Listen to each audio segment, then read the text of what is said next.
अभी देश के अच्छे दिन चल रहे हैं, सन्यासी व्यापार कर रहे हैं और व्यापारी सन्यास की सोच रहे हैं। देखो ऐसे आप ध्यान से सुनो, वरना मुशायरा तो हो गया। हाँ, ध्यान से सुन रहे हैं। अभी 2 स्टेट के चुनाव परिणाम आए हैं, जिसमें एक के तो एक तरफा आ गए। चुनाव परिणाम अपनी जगह, जनता का फैसला शर्माते, बस अब दुष्परिणाम न आए। क्या लोगों में एक चिंताएं हैं, कुछ आशंकाएं हैं कि पता नहीं किसी व्यक्ति को अगर इतना मजबूत कर दो तो वो विपक्ष को नेस्तनाबूद करने की सोचते हैं, उसका अस्तित्व स्वीकार नहीं करते हैं। लेकिन मुझे विनोद भद्रत जी एक बड़े कवि, उनकी 2 पंक्तियां याद आती हैं कि चारों तरफ लकड़हारे हैं। आदमी को आशावादी रहना चाहिए, हिम्मत नहीं हारनी चाहिए। चारों तरफ लकड़हारे हैं, फिर भी पेड़ कहाँ हारे हैं। तो ये जो चीजें हैं ये सब अपनी जगह। हाँ, बहुत बड़ा थोड़ा सा क्या है, लय भंग हो जाती है, जो इस तरह से थोड़ा डिस्टर्बेंस होता है, और कोई खास बात नहीं। गेंद बल्ले पे मीडिया के लोग यहाँ हैं। हाँ, अगर यहाँ हैं तो अच्छी बात है कि चलो आजकल कहीं तो है। हो सकता है कि ये सच्चाइयां न छापे।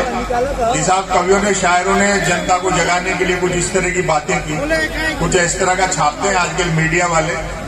अखबार अब 3 चीजों के लिए पढ़े जा रहे हैं: बिजली कटौती, उठावना और राशिफल, और रोज नए निकलते हैं।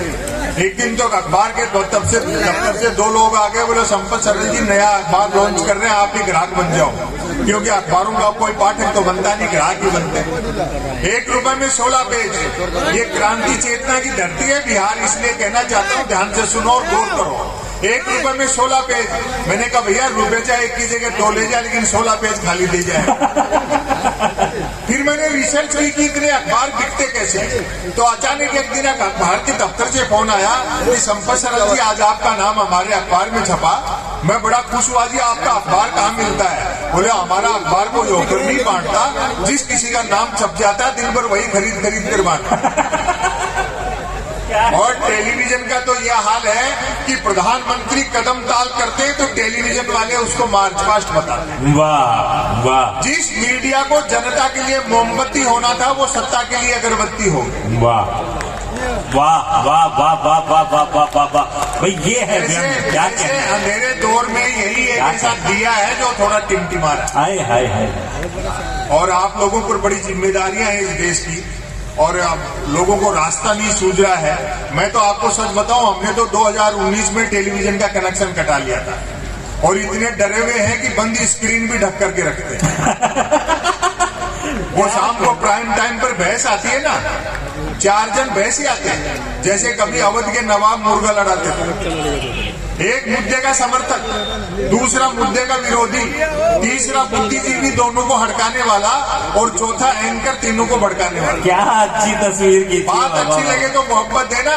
चौथा एंकर तीनों को भड़काने वाला।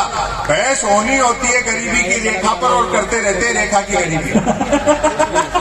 वाह वाह वाह। हम आनंद और मजे में डूबे हैं, लेकिन आपको उस खतरे का एहसास नहीं है कि बाजार पर चीन का कब्जा हो गया और दिमाग पर अमेरिका का। वाह वाह। अरे संपत साहब वाह वाह वाह। आप क्या सोच रहे हो कि राजा का चुनाव प्रजा करती है? दरअसल 10-12 मल्टीनेशनल कंपनियां मिलकर के जिसमें चाबी भर देती है, वो खिलौना चल पड़ा। आज ही दोनों झारखंड और महाराष्ट्र के नतीजे को लेकर के सोशल मीडिया पे 2 बात अच्छी चल रही है कि झारखंड में अडानी जी हार गए और महाराष्ट्र में अडानी जी जीत गए। क्या कहने। कौन ये एलन मस्क तय करते हैं कि अगला प्रधान राष्ट्रपति अमेरिका का कौन होगा, और भारत में जो पूंजीपति है वो तय करते हैं। खतरे बहुत बड़े हैं। मीडिया पर मैं एक लघु कथा सुनाता हूँ। दरअसल मैं कविताएं नहीं सुनाता, प्रोज सुनाता हूँ, गद्य सुनाता हूँ।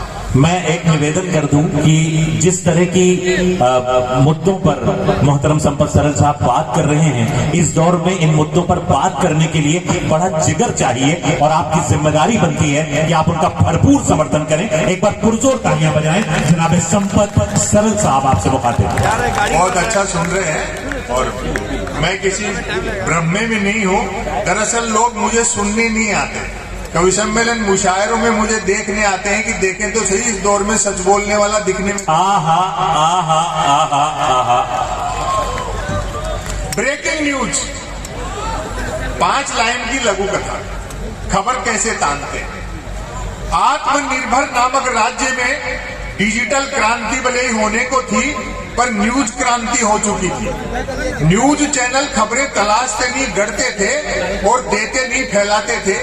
ब्रेकिंग न्यूज की तो मारामारी रहती थी। वाह। अब यहां से कहानी सुनिए, ध्यान से सुनो। वाह। एक दिन ज्यों ही राजा नहाकर स्नान घर से निकला, त्यों ही एक न्यूज चैनल ने ब्रेकिंग न्यूज दागी, राजा नहाया। सुनिएगा जरा। दूसरे न्यूज चैनल ने खुशी जाहिर की, राजा आज भी नहाया। तीसरे न्यूज चैनल ने अटकलें लगाई, राजा क्यों नहाया। चौथे न्यूज चैनल ने नई जानकारी दी, राजा पहली बार नहाया। पांचवें न्यूज चैनल ने आत्मनिर्भरता की पुष्टि की, राजा खुद नहाया। और इस बार मैं चैलेंज देता हूं, आप तालियां रोक नहीं पाएंगे, व्यंग देखें। छठे न्यूज चैनल ने रहस्योद्घाटन किया, राजा पानी से नहाया। अरे भाई बाबा। सातवें न्यूज चैनल ने ब्रेकिंग न्यूज में गर्मी भरी, राजा गर्म पानी से नहाया। आठवें न्यूज चैनल ने स्थिति और साफ की, राजा साफ पानी से नहाया। अरे वाह वाह। नौवें न्यूज चैनल ने नई जानकारी दी, राजा स्नान घर में नहाया।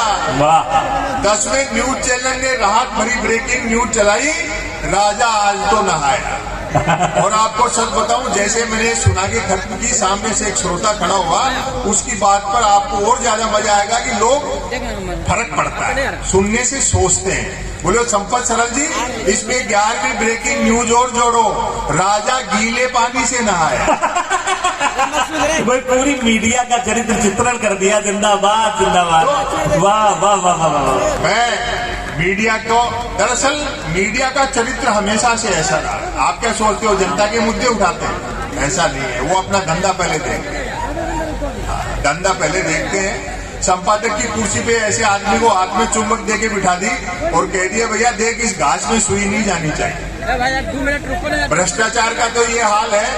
आवेदन एक ने किया, परीक्षा में दूसरा बैठा, इंटरव्यू तीसरे ने फेस किया, नौकरी मिली चौथे को और करता रहा पांचवा।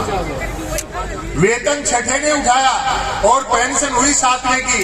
अब आपकी मोहब्बत मिलेगी, जबकि 7वें की डेथ तभी हो गई थी जब पहले ने अप्लाई किया था। क्या कहने क्या कहने। लोग समझ नहीं पा रहे हैं और ये कह रहे हैं कि साहब देश में दुनिया में डंका बज गया, करप्शन कम हो गया, जमाना बड़ी चैन से सो रहा है, जो होता था पहले वही हो रहा है। मैं तो अभी पिछले दिनों दवा की दुकान पे गया, दरअसल तबीयत खराब नहीं थी, एक्सपायरी डेट की दवाइयों पे डिस्काउंट चल रहा था। दुकान में पहुंचा तो पता लगा आज धनतेरस है। तो दुकानदार मेरा मित्र था, वो बोला संपत सरल जी आज भी बीमार पड़ गए क्या। तो मैं चूंकि हाशिए का लेखक हूं तो मैंने बात संभाली। मैंने कहा दरअसल तबीयत खराब नहीं है, 2 कारण से आया हूं। एक तो धनतेरस है तो कुछ ना कुछ खरीदने का रिवाज है, दूसरा आज के दिन पूरे बाजार में आप ही के सबसे कम भीड़ थी। तो वो भी मजाक पे उतर गया, बोले आप ठीक कह रहे हो, दूसरे दुकानदारों की बिक्री देखकर हम भी सोच रहे थे कि एक दिन के लिए दवा की दुकान के आगे थोड़े से बर्तन लगा ले, तो पैसे ठीक से कमा लेते। अब आप फिर देखो, बोले वो 10 दुकान छोड़ करके सिंह साहब है मेडिकल वाले, वो तो दीपावली पे पटाखे बेचते हैं। मैंने कहा सिंह साहब के पास पटाखे बेचने का लाइसेंस है क्या। बोले लाइसेंस ही पटाखे बेचने का है, बिना लाइसेंस के तो वो दवाइयां बेच रहे। क्या कहने। तो आप ध्यान कहीं और है, भटकाया कहीं और जा रहा है। इस देश में कोई संकट नहीं है, सिर्फ चरित्र का संकट। या राजनीति के लोग बैठे होंगे। संपत सरल साहब, श्याम यादव की पूरी टीम आपका सम्मान करना चाहती है, आपकी इस जुर्रत और हिम्मत के लिए जो आप पूरे हिंदुस्तान में जगह जगह जा करके करते हैं। जनाब फैजी रहमान साहब, जनाब शहबाज जाफरी साहब, रियाज भाई, आबिद साहब, सुहेल साहब और साहिल शफी साहब, फारूक साहब, फजल साहब और जनता की आवाज न्यूज चैनल से जो साथी मौजूद हैं, वो सब आपका सम्मान करना चाहते हैं। एक बार पुरजोर तालियों के साथ आप सब लोग भी शामिल हो जाएं इस सम्मान में। ये गुलदस्ते पेश किए जा रहे हैं, एक बार पुरजोर तालियां बजा दें।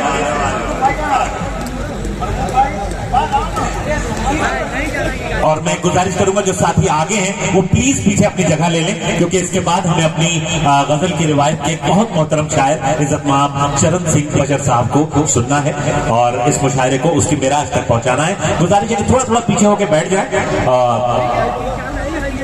जनाब संपत सरल साहब का सम्मान हो रहा है। एक बार पुरजोर तालियां बजा दें, आप भी शरीक हो जाएं। एक बार तालियां बजा दें मेरे भाई। बहुत बहुत शुक्रिया, बहुत बहुत शुक्रिया।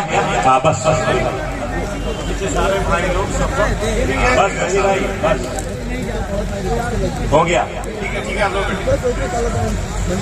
मोहतरम जनाब संपत सरल साहब हमारे दौर में व्यंग का एक बहुत ही जिम्मेदार और मोहतरम नाम आपसे मुखातिब है। जनाब संपत सरल शाम अदब का ये खूबसूरत मुशायरा और जनाब संपत सरल साहब के व्यंग। दरअसल क्या है, बस मैं आपको 2 मिनट और लेता हूं। आपने मेरा सम्मान किया, उसके लिए मैं आपका विशेष आभारी हूं। दरअसल क्या है, अब कोई विदेशी आक्रांता या उपनिवेशवादी खैबर का दर्रा पार करके या समुद्री मार्ग से नहीं आता। कौन है यार? अगर आप लोगों ने, हम तो खैर आजादी के बाद पैदा हुए, जिन लोगों ने आजादी का आंदोलन नहीं देखा वो गुलामी की प्रक्रिया देख ले। अब विदेशी उपनिवेशवादी खैबर का दर्रा पार करके या समुद्री रास्ते से नहीं आते, मोबाइल, इंटरनेट, कंप्यूटर के जरिए ऑनलाइन आते हैं और उनके लिए जीपीएस का काम, लोकेशन बताने का काम वो करते हैं जो कभी माता का सीता का पता लगाने लंका गए थे और सोने की चमक देखी तो वहीं की नागरिकता ली। वाह वाह।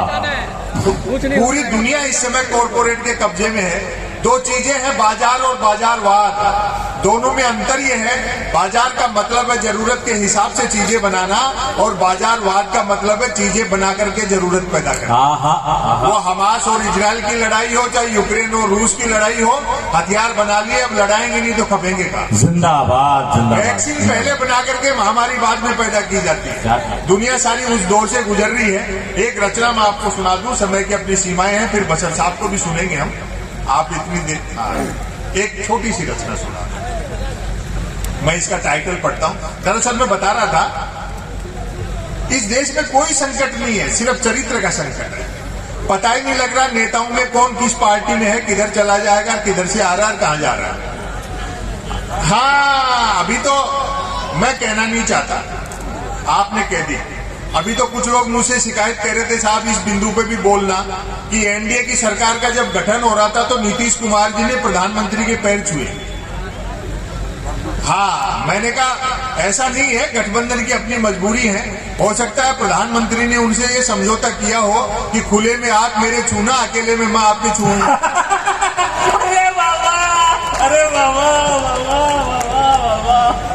हाँ, जिंदाबाद जिंदाबाद। अभी एक विधायक सामने बैठे थे। अच्छा, एक चीज आपने नहीं देखी कि मनिका साहिबा ने तो बताया था कि मुझे आई लव यू मैसेज आया, यहाँ तो प्रत्यक्ष आपको आई लव यू बोल रहे हैं लोग। क्या कहें? विपरीत परिस्थितियों में जब फारूकी साहब चले गए थे और कार्यक्रम उखड़ने लगा था, वैसे में मानिका दुबे ने अगर कार्यक्रम जमाया तो मैं चाहता हूँ एक बार और तालियां। और आपने बड़ी मोहब्बत दी और बड़े ध्यान से सुना। भले आप नजदीक आ गए, ये भावातिरेक में है सब, लेकिन ठीक है, सब चलता है। फिर देखो फैजी रहमान साहब वहां कई देर तक टिके रहे। विशेष बात ये थी, अब दोनों की आपने फोटो खींची होगी और दोनों खूबसूरत हैं, तो फेसबुक पे दोनों की फोटो साथ डाल के नीचे लिखना फैजी रहमान बाएं से पहले। नहीं तो लोग पहचान नहीं पाएंगे। क्या कहने। एक सामने विधायक बैठे थे, मुझे पता नहीं था किस पार्टी के हैं। मैंने कहा साहब कांग्रेस में हो क्या? बोलो नहीं, भाजपा में है, कांग्रेस में आधे घंटे पहले थे। पता ही नहीं लग रहा। और ये समस्याएं थोड़ी दिन की है, ये जो जेडीयू वाले इधर आ रहे हैं, वो उस पार्टी वाले उधर जा रहे हैं। अभी इंडिया जब डिजिटल हो जाएगा ना, तो ये सारे इस तरह के बिकाऊ और स्वार्थी नेता आपको अमेजन और फ्लिपकार्ट पे मिलेंगे। वाह, अरे वाह वाह वाह। और बूढ़े और रिटायर्ड नेता भी निराश न हो, वो अपने आप को OLX पर डाल सकते हैं। क्या कहना, क्या कहना। देखो, भाजपा अपने आप को दुनिया की सबसे बड़ी पार्टी कहती है, लेकिन कॉन्फिडेंस इतना गिरा हुआ है, इतने डरे हुए लोग हैं, हर समय कांग्रेस के तोड़फोड़ के लगे रहते हैं। अगर उसमें सारे से गैर भाजपाई एक दिन निकल जाएंगे तो सिर्फ कमल का फूल बचेगा पीछे। हाँ, इतने कांग्रेसी इकट्ठे कर लिए कि हो सकता है किसी चुनाव चिन्ह में बीजेपी का चुनाव चिन्ह हो, किसी चुनाव में हाथ के पंजे में कमल का फूल। वाह वाह, हाथ। हाँ, तो इस देश में कोई संकट नहीं, सिर्फ चरित्र का संकट है। लेकिन मुझे बिहार की धरती से बड़ी उम्मीद है, यही है जेपी की धरती, क्रांति यहीं से उठती है, बदलाव यहीं से आ गया। हाँ, यही रचना का शीर्षक पढ़ता हूं, बस अब ताली वाली कोई जरूरत नहीं, आप मजे लो। एक शब्द से कैसे व्यंग पैदा होता है। और माताएं बहनें भी यहाँ देर तक बैठी हैं, मैं आपका भी विशेष आभार प्रकट करता हूं। और आप लोग भी देखो, शादीशुदा हो तो पत्नी को साथ रखा करो, वरना मन की बात भी रेडियो से करते फिरोगे। औरत का जो त्याग है ना, वो तो वो कह रहे हैं शादी नहीं हुआ है, वो तो आपके हंसने से पता लग रहा है। देखो, औरत का त्याग संसार में पुरुष से बड़ा है। वो पति ने डींग हाँकते हुए कहा, मेरा बड़प्पन देख जो तेरे से बिना देख के शादी कर ली। पत्नी बोली, मेरी भी हिम्मत देख जो तेरे को देखने के बाद भी मना नहीं किया। इसलिए मजे लो आप। मैं टाइटल पढ़ता हूँ जी, तो 2.25 मिनट। स्वागत। आपने बहुत अच्छा चालन किया। स्वागत। मन की बात, मन की बात। कोई कुछ भी बात करे, बात कुल 2 प्रकार की होती है, एक काम की बात और एक मन की बात। यदि आप मेरी इस बात से सहमत नहीं हैं तो फिर आपकी अलग बात है। वाह। यूं तो बात काम की हो या मन की होती, दोनों बात ही है, लेकिन दोनों में बेसिक डिफरेंस ये होता है कि काम की बात में मन नहीं होता और मन की बात में काम। वाह। और अब आपकी तालियां उठेंगी। असल में तो मन की बात की ही इसलिए जाती है ताकि काम की बात नहीं करनी। हाय हाय हाय हाय, बहुत अच्छा सुना। जिंदाबाद संपत साहब, वाह वाह। मन की बात कुछ कुछ वैसी ही होती है जैसे सदैव 2 व्हीलर चलाते रहने वाले के कभी 4 व्हीलर हाथ लग जाए तो वह खाली सड़क पर भी हॉर्न बजाते हुए चलता है। वाह वाह। ये बड़ा राम मंदिर करते थे। राम भी इस बात को जानते, भगवान राम भी कि मेरे आंदोलन में भक्ति कितनी थी और राजनीति कितनी थी। वाह। वरना अयोध्या में थोड़ी हार जाते हैं। भाई राम जी अगर नहीं जानते तो राम जी की सबसे ज्यादा कृपा तो आडवाणी जी पे होनी चाहिए थी। लेकिन आडवाणी जी को थोड़ी पता था कि मोदी जी पांव छूने के बहाने जमीन खींच लेंगे। मन की बात एक तरफा होती है, जैसे देवता वगैरह मूड आने पर आकाशवाणी कर दिया करते थे। मन की बात एक प्रकार का मौखिक प्रसाद होती है, जिसे पाने के लिए भक्तों को हाथों के बजाय कान फैलाने होते हैं। मन की बात बिना विषय की होती है। यदि भूले भटके मन की बात किसी विषय पर आ भी जाए तो कोई माई का लाल अंत तक नहीं पकड़ सकता कि मन की बात आखिर हो किस विषय पर रही। और अब व्यंग देखें, काम की बात अपने काम से काम रखती है, जबकि मन की बात का प्रचार करना पड़ता है। एक बंदा बोला ना कि फला तारीख को इतने बजकर इतने मिनट पर मन की बात होगी, पता लगते ही मन की बात को ही काम की बात मानने वाले उछल पड़ते हैं कि वाह मजा आ गया, फला तारीख को इतने बजकर इतने मिनट पर काम की बात होगी। काम की बात सुनी न जाए तो अच्छी खासी काम की बात भी मन की बात होकर रह जाती है, जबकि मन की बात को सुनने वाले मिल जाए तो बात थोड़ी मन की बात होने के बावजूद बड़े काम की बात हो जाती है। अब व्यंग देखें आप, वैसे सुनने वाले न मिले तो मन की बात दीवारों से भी की जा सकती है, क्योंकि मन की बात करने वाले ने सुन रखा होता है कि दीवारों के भी कान होते हैं। और अगली पंक्ति पर आपकी तालियां उठेंगी, बल्कि वह तो यह तक मानकर चलता है कि जिनके कान होते हैं वे दीवार ही होते हैं। मन की बात अक्सर शुरू यहाँ से होती है, भाइयों और बहनों, यहीं से होती है ना। भाइयों और बहनों बस इतना सुनते ही मन की बात के मुरीद भाई बहन सांस रोककर ऐसे सुनने लगते हैं मानो सुनने के लिए जिंदगी में अब सिर्फ यही काम की बात बची। क्या कहने। मन की बात अक्सर ज्ञान सिखाने जैसी होती है, जैसे बिना मात्रा के अक्षर अंतिम 3 पंक्तियां। मन की बात अक्सर ज्ञान सिखाने जैसी होती है, जैसे कमल नल पर चल, कमल झटपट चल, कमल झटपट नल पर चल। ऐसी मजेदार मन की बात का नतीजा भी मजेदार निकलता है। सुनने वाले प्रेरित हो खुद को कमल मानकर उठते हैं, मटका बाल्टी उठाते हैं और न सिर्फ नल की ओर चलते हैं बल्कि नल की ओर झटपट चलते हैं। वहां पहुंचकर माथा पीटते हैं, रंग पर तालियां उठेंगी आपकी। वहां पहुंचकर माथा पीटते हैं कि हाय, नल से तो पानी नहीं हवा निकल रही है, अर्थात नल तो कमबख्त खुद मन की बात कर रहा है। श्रोताओं के इस रिएक्शन से प्रभावित होकर मन की बात करने वाला तुरंत अपनी अगली मन की बात शुरू कर देता है। कमल घर पर चल, कमल झटपट चल, कमल झटपट घर पर चल। मन की बात करने वाला अनजाने में भी काम की बात नहीं करता। वह जानता है कि काम की बात करने से सब काम में लग जाएंगे, तो फिर मन की बात कौन सुनेगा। क्या कहने, क्या बस अंतिम निवेदन और कर दूं, आपको सोशल मीडिया का भी कम उपयोग करना चाहिए बल्कि सदुपयोग ही करना चाहिए, क्योंकि वो आपको होमवर्क देता है। व्हाट्सएप घर बैठे झूठ पहुंचा रहा है आपके यहाँ। ये सब भक्तों को छोड़ा हुआ है। भक्त तो आप जानते हैं, जिसके आंखें तो होती है लेकिन दृष्टि नहीं होती, वाह, जो हर पत्थर को देवता मानता है। अंतिम बात, जो कैसे देवता मानता है पत्थर को, एक भक्त माइल स्टोन को देवता समझ करके नारियल चढ़ा रहा है। तो किसी ने कहा कि भैया ये तो माइल स्टोन है, तू इसको देवता समझ रहा है। बोलो नहीं नहीं, ये देवता है साक्षात। देखो इसमें यहीं से बता दिया कि दिल्ली 250 किलोमीटर इसलिए